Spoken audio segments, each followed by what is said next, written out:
Welcome to PW Music. I'm Dr. Patrick Englert, and this is the tutorial section on the Rose project for the first etude of the 32 studies. And we're using the Artistic Studies, Book 1, that contains both the 32 and the 40 studies, edited by David Height. So in jumping into the first etude, this one's pretty straightforward, as a lot of these are. You just need to spend some time getting the fingers down. So we're not going to talk about how to practice them necessarily. We're going to talk about some of the considerations that you're going to want to do and take it to the next level. So the main thing with the first etude here that I make a big deal about is you want to have connected phrases. And obviously that's something you always want. But in this one it can be a little tricky at times. And our first example will look at measure 3, where the slurs and the breath mark will make it really easy to chop this phrase up and make it really too segmented. So, from the beginning.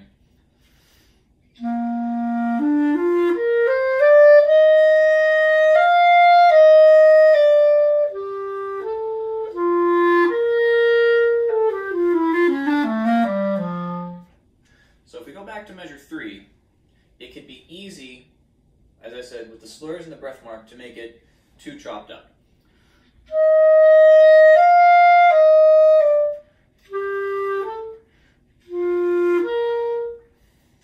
So we lose the connectedness that we are going for by following the markings, but following them a little bit too much. So you always want to make it as connected as you can, even when it looks like it might not be.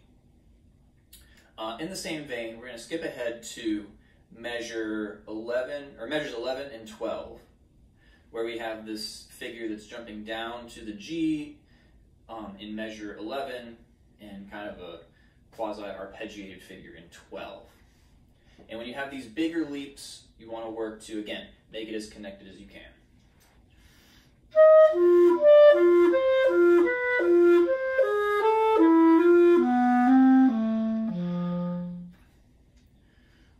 So we're going to keep the air strong, think up with the phrasing, so not down to the G, but from the G up to the next note.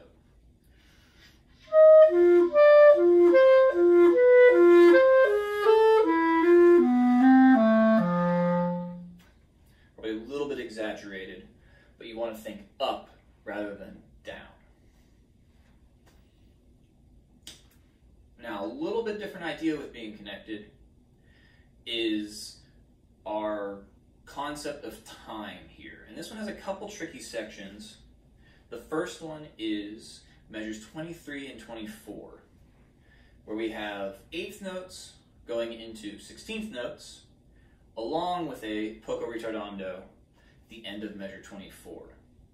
And if you don't plan this out correctly, or plan this out with an idea of connectedness and phrasing, it can be a little disjointed.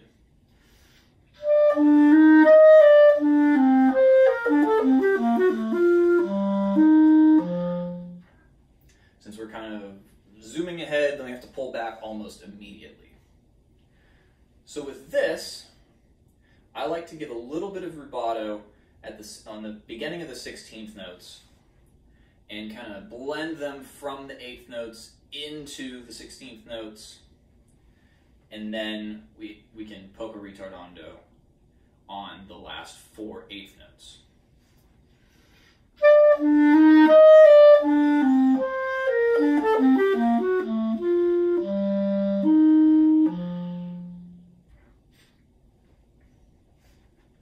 Similarly, we're going to go ahead to measure 31, where you have your 32nd notes.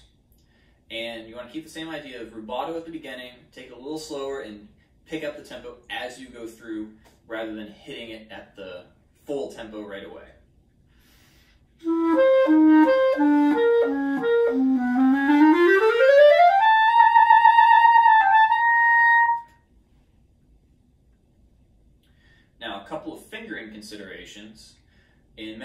9 and 10, that B grace note, you can use the top side key. And I like to do it a little bit faster so it masks it a little bit. And then later on in measure 27, the trills, you want to work to make those equally intense between the two.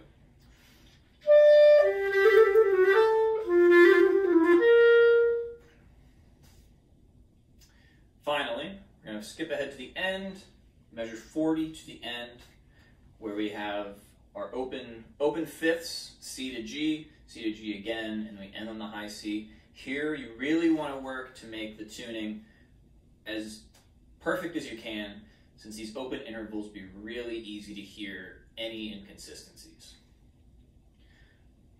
So, that's about it for my considerations for this tutorial. So if you have any questions, leave a comment or send me a message, and see you in the next video.